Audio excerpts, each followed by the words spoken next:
Hi, I'm Felipe Drago and welcome to Drago Drums.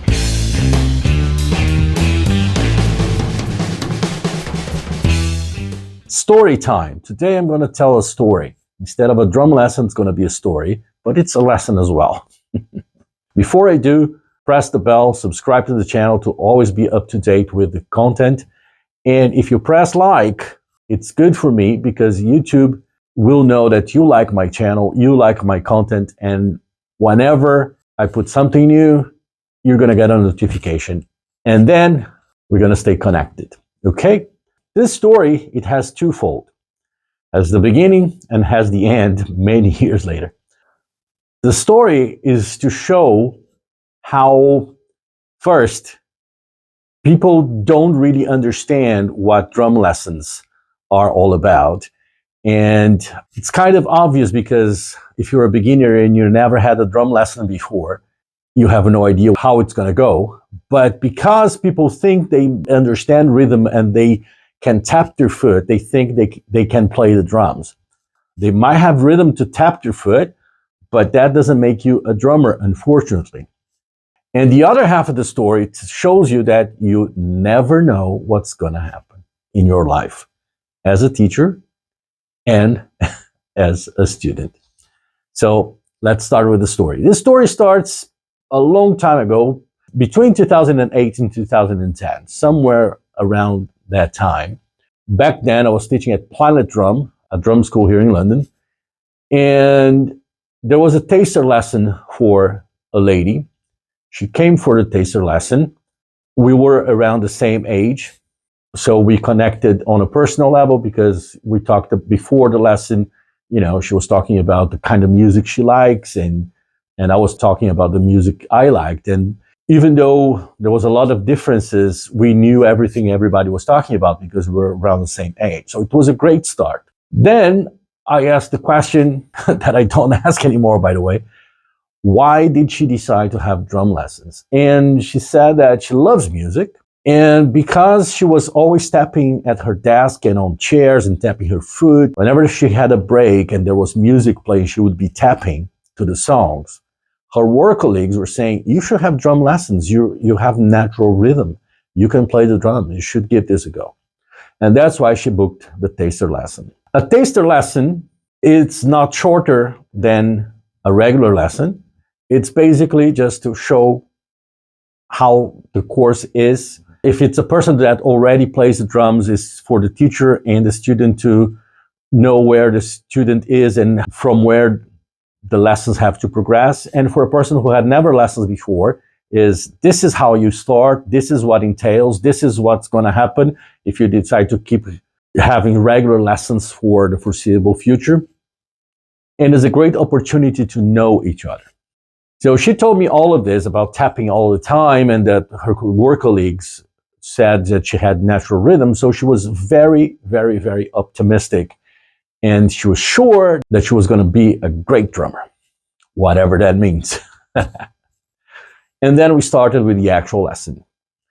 And obviously, tapping your foot, tapping your hands, and actually playing an instrument are two completely different things. And sometimes you might think you have good rhythm, but you don't. That was not the case. She could tap on the beat. But drumming, as most of you know, involves a lot of coordination. And that's where she struggled.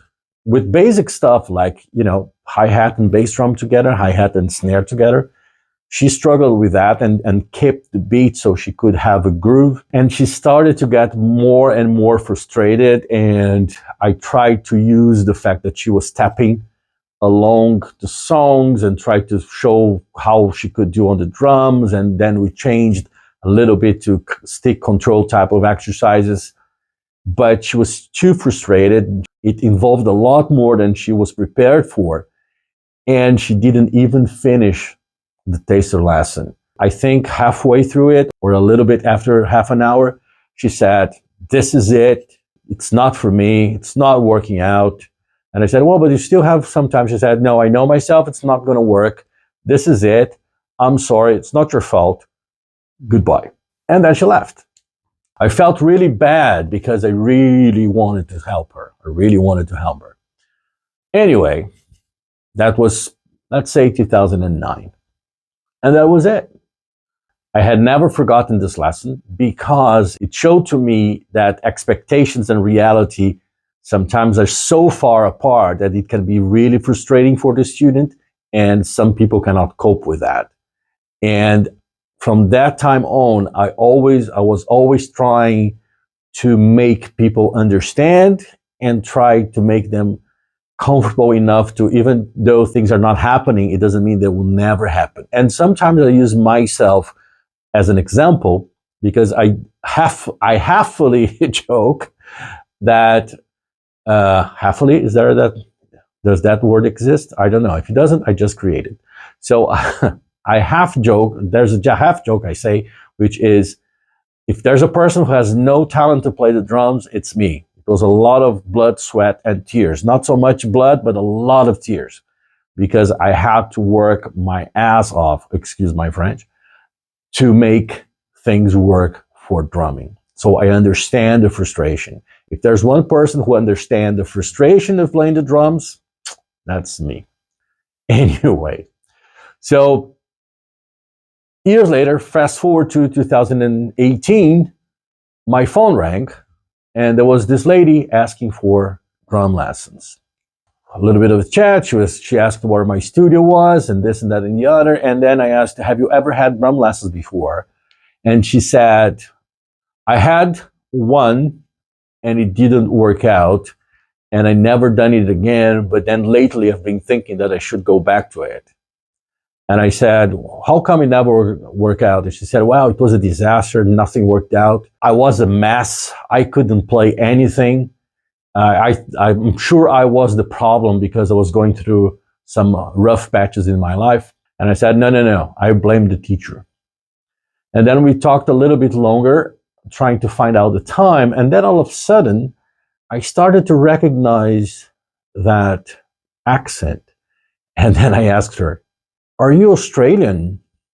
And she said, no, I'm from New Zealand. And she said, what do you ask? I said, I might be the teacher you had the lesson with and it didn't work out. Obviously, there was that few seconds of silence. And she said, well, I'm from New Zealand, but at that time, I used to work at the Australian consulate in London. I said, the lesson was with me. And then I said, you went to Planet Drum, right? And she said, yes, I did. I said, yes. You were the lady who came, didn't stay for the whole lesson, got really frustrated, walked out. I never forgot you. And she said, you're joking. I said, no, I'm not joking. We had a big laugh, and she said, that's fate. You know, it has to be. I said, I don't know about that, but it's in a city like London that you have 9 million people, the chances that after almost 10 years, she's looking to taking her second drum lesson and she randomly chooses the same guy, that is unbelievable. And that was it. And then she came. By then, I had changed completely the way I used to teach. And I'll tell that story another time, in another story time. And she kept having lessons from 2018 until the beginning of the pandemic. But then not only the pandemic hit, some stuff changed in her life, and she had to stop with lessons. But that story goes to show two things. First, whenever you walk into something new, either drum lessons or learn something you've never done before, keep an open mind and have no expectations. You don't know what's going to happen.